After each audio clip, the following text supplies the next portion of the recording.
Chez l'improbable, la bière est bien plus qu'une boisson, c'est une véritable passion. Depuis 2013, Ken, Noé et François ont transformé le Rebis en une brasserie prospère, passant de brassin dans un garage à une installation moderne à l'agropole de Mollodin.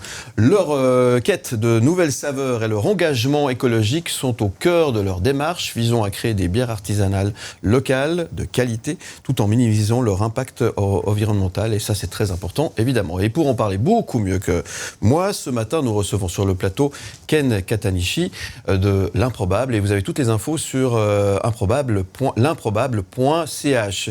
Hugo Lopez, on parle de bière ce matin, et ça, c'est bien. Ken, Même à 9h19. Ken, vous avez commencé à brasser dans un sous-sol improbable en 2013. Vous êtes ensuite passé en 2016 dans un petit local à Lausanne. En 2020, c'était épandre avec une installation plus professionnelle. 2024, vous déménagez définitivement à Mollodin dans une grande brasserie maintenant. Quelle aventure! Ouais, c'est clair. C'était pas du tout le but. Le but, c'était juste se faire un peu plaisir entre potes, d'essayer un truc nouveau. Et puis ouais, on sait pas trop ce qui s'est passé. On s'est réveillé 10 ans plus tard dans cette merveilleuse nouvelle installation. Ouais, franchement, c'est vrai que c'est spécial. Qu'est-ce qui vous a poussé à devenir professionnel? Au début, c'était pour rigoler, et maintenant, c'est votre métier. Je sais pas, ça s'est fait un peu tout seul, un peu sans, on n'a pas trop réfléchi, c'était peut-être bien, peut-être pas, je sais pas. Et puis on s'est juste dit, en fait, ça nous prend beaucoup de temps, il y a beaucoup d'investissement personnel en temps qui a été fait, donc pourquoi pas essayer de lancer le projet et puis d'en vivre, histoire de voir un peu ce que ça peut donner. Puis pour l'instant, en tout cas, c'est cool, ouais. Alors, ça a commencé par une passion, par un loisir, un hobby, et c'est devenu une vocation finalement. Ouais, tout au début, c'était quand même pour économiser de l'argent, en se disant que si on la faisait nous-mêmes, ça se coûterait moins cher que d'aller la boire dans les bars. Et c'était c'était le plus mauvais jugement de ma vie, je pense. Donc c'est pour ça aussi que c'est assez improbable. On s'est dit, on fait ça à côté, puis finalement, en fait, Mais c'est pas facile parce qu'aujourd'hui, les brasseries artisanales, il y en a pléthore, il y en a beaucoup, hein, c'est très à la mode, hein, quand même, il y a un phénomène de mode quand même, on peut pas, clairement. On peut pas le négliger. Alors comment on fait pour finalement survivre parmi toute cette quantité de brasseries artisanales qu'il y a dans la région? Pour nous, il y a deux aspects, je pense, qui sont très importants. C'est le côté humain, c'est-à-dire qu'on aime bien... c'est sympa d'être sympa. Et on essaye Avec une bière, on est toujours sympa. C'est ça, puis on essaie d'être positif, et puis d'être sympa avec nos clients, d'essayer de comprendre la réalité des différentes personnes, et puis d'essayer de faire des bières un peu pour tout le monde, accessibles, pas des bières trop compliquées. Ouais. Ça, c'était une volonté. Et puis l'autre, c'est de garantir une certaine qualité, et puis d'avoir des bières d'essayer de faire en premier temps d'abord le goût, et tout en faisant des bières assez accessibles. C'était un peu ça l'idée de base. Ouais. Puis maintenant, avec notre nouvelle brasserie, ça nous ouvre en fait d'autres possibilités. Donc on va pouvoir faire les deux, c'est-à-dire des bières un peu plus simples pour un public moins averti, on va dire. Puis aussi des bières un peu plus de niche pour un public plus intéressé. Ouais. J'ai lu qu'en Suisse, on est un des pays où il y a le plus de brasseries par habitant, c'est juste? C'est une question de statistiques, c'est-à-dire ça dépend comment on les lit. En fait, pour pouvoir brasser de la bière, on doit payer une taxe sur l'import des matières premières. On doit s'inscrire aux douanes, c'est le premier truc, même si on n'en vend pas, juste pour en faire. C'est une question de régulation, parce qu'on produit de l'alcool quand même. Et en fait, c'est ce chiffre-là qui est pris par les statistiques et les journalistes. Et puis du coup, ça crée, c'est énorme. C'est-à-dire que quelqu'un qui brasse une fois dans sa cuisine, il compte comme brasserie. Donc c'est un peu faussé, je dirais. On voit des kits de création de bière un peu partout dans les magasins.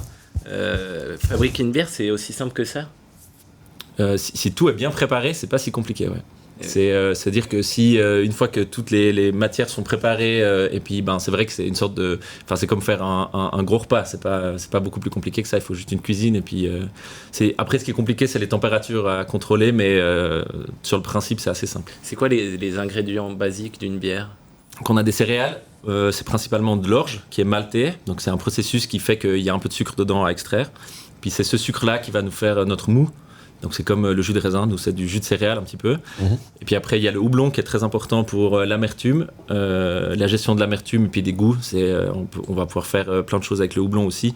Mais l'ingrédient un peu magique, c'est la levure, qui en fait va déterminer le style de bière, mais qui va faire en sorte qu'il y ait de l'alcool, que les sucres soient mangés, et puis qu'il y ait du gaz aussi dans la bière. Une question bête, mais c'est quoi la différence majeure entre une bière commerciale Et une bière artisanale? La recherche de spécialité, je dirais, ou le goût.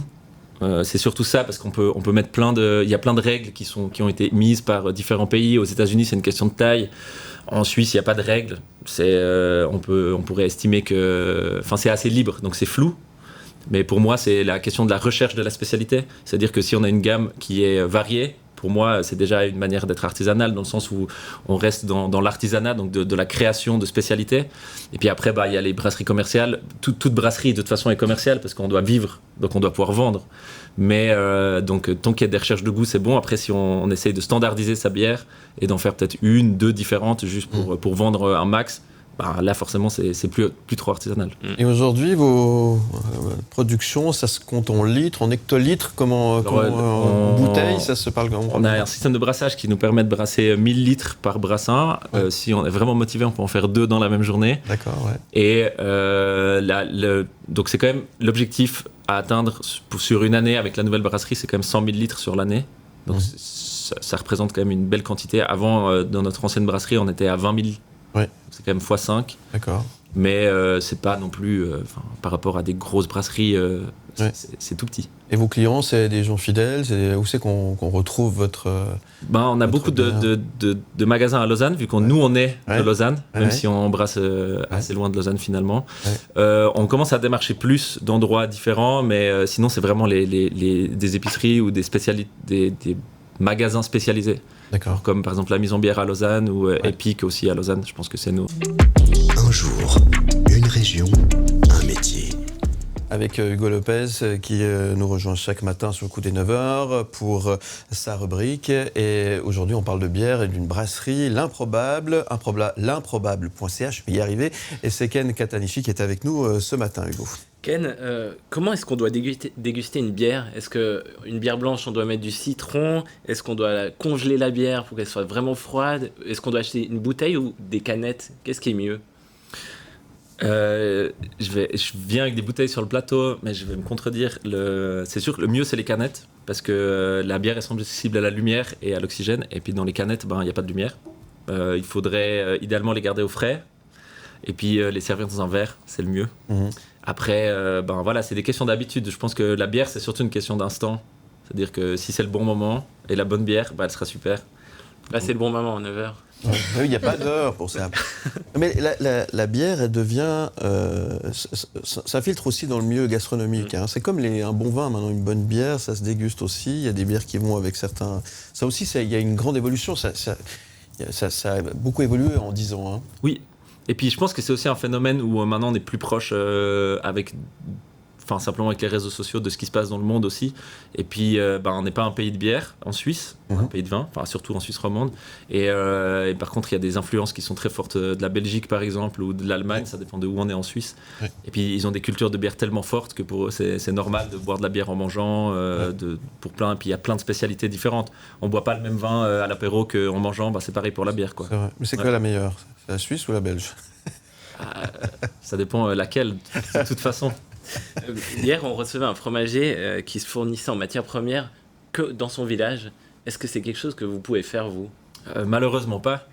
Il y a bientôt plus de malteries en Suisse. Il en reste quelques-unes, mais elles sont très difficiles d'accès pour les brasseries. Puis surtout, les prix sont élevés, mais ça pourrait être un choix. Et puis, il y a très peu de houblon qui pousse aussi en Suisse. Donc, en fait, le seul truc qui est local, c'est l'eau. Et tout le reste, on se fournit à l'étranger. Après, ce qu'on essaye, nous, c'est de limiter un peu l'impact en essayant de prendre un maximum de matière le plus proche possible de la Suisse. On a été voyager aux États-Unis l'année passée pour découvrir un peu, puis pour se former un tout petit peu. Et puis eux, ils parlent d'ingrédients locaux quand ils sont à 5000 km. Donc on s'est dit que si on se fournissait en Allemagne et en Hollande, c'était pas mal déjà. Je vous ai demandé de prendre un objet fétiche de votre atelier, de votre brasserie.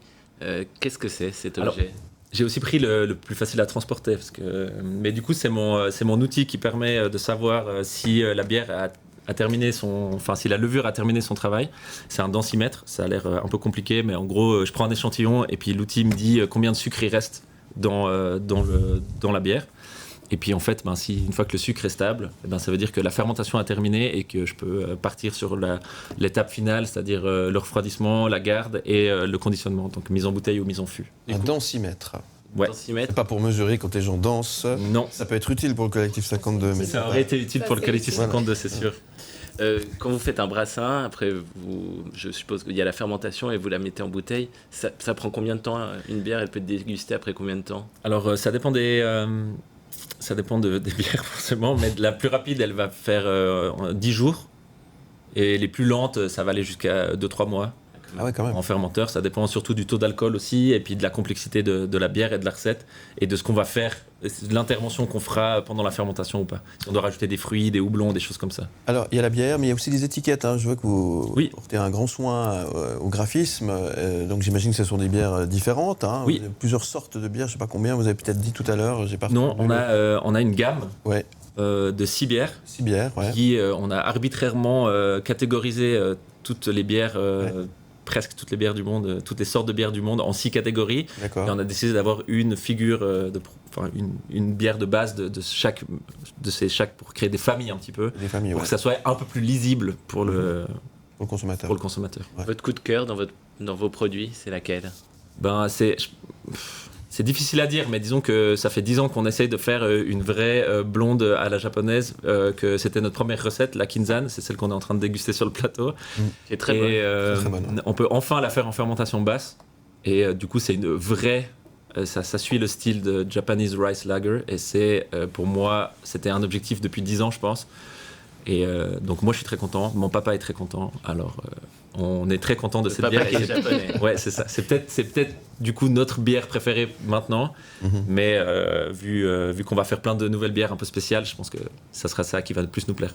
Est-ce que les gens ils peuvent venir se fournir chez vous à la brasserie directement? Oui, c'est possible. Ouais. On n'a pas vraiment d'heure d'ouverture, mais il faut nous écrire avant. Moi, j'y suis tous les jours de toute façon. Puis il y a une réception sur place en fait. On est dans un pôle industriel agroalimentaire.